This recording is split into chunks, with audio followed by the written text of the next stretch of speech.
പിള്ളേച്ച, മിസോറാമിലെ പിള്ളേര് പോലും നിങ്ങൾക്കെതിരെ പ്രതിഷേധവുമായി രംഗത്ത് വന്നിരിക്കുകയാണ്. എന്തൊരവസ്ഥയാണ് കേരളത്തിലെ BJP നേതാക്കളുടേത്. ജീവിതകാലം മുഴുവനും പാർട്ടിക്ക് വേണ്ടിയിട്ട് കഷ്ടപ്പെട്ട് പണിയെടുത്ത് ഇല്ലാ കഥകളൊക്കെ വിളമ്പി അവസാനം എങ്ങനെയൊക്കെയോ ആയി പാർട്ടിയുടെ സംസ്ഥാന അധ്യക്ഷനാകുന്നു. ഒടുവിൽ സംസ്ഥാന അധ്യക്ഷ സ്ഥാനത്ത് നിന്ന് വിരമിച്ചു പോകുമ്പോൾ അധികാരത്തിലുള്ള പാർട്ടിയുടെ വലിയ ഒരു അംഗീകാരം. ആ അംഗീകാരം എന്താണ്? മിസോറാമിലെ ഗവർണർ സ്ഥാനം.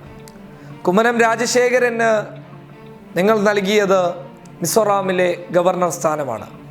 ഇപ്പോഴിതാ 15ാമത്തെ മിസോറാമിലെ ഗവർണറായി പോകാനൊരുങ്ങുന്ന ശ്രീധരൻ പിള്ള ഏറെ ദുഃഖിതനാണ്.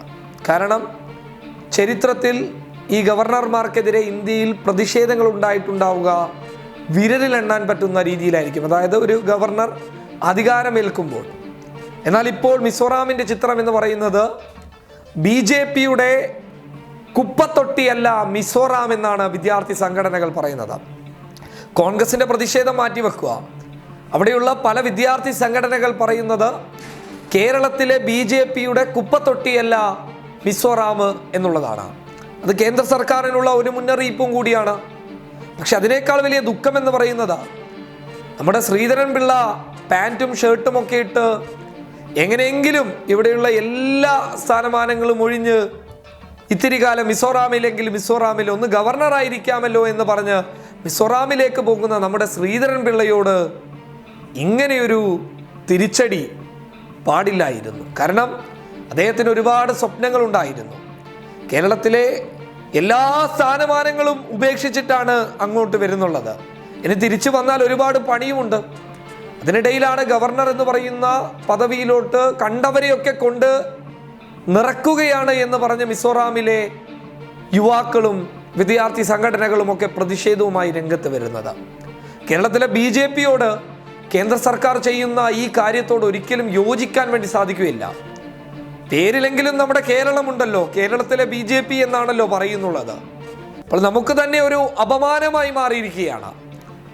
കേരളത്തിൽ നിന്നുള്ള BJP നേതാക്കളുടെ കുപ്പത്തൊട്ടിയല്ല മിസോറാം എന്ന് പറയുമ്പോൾ നമ്മുടെ കേരളവും ഉൾപ്പെടുന്നു എന്നുള്ളതാണ് ഏറെ സങ്കടപ്പെടുത്തുന്നത്.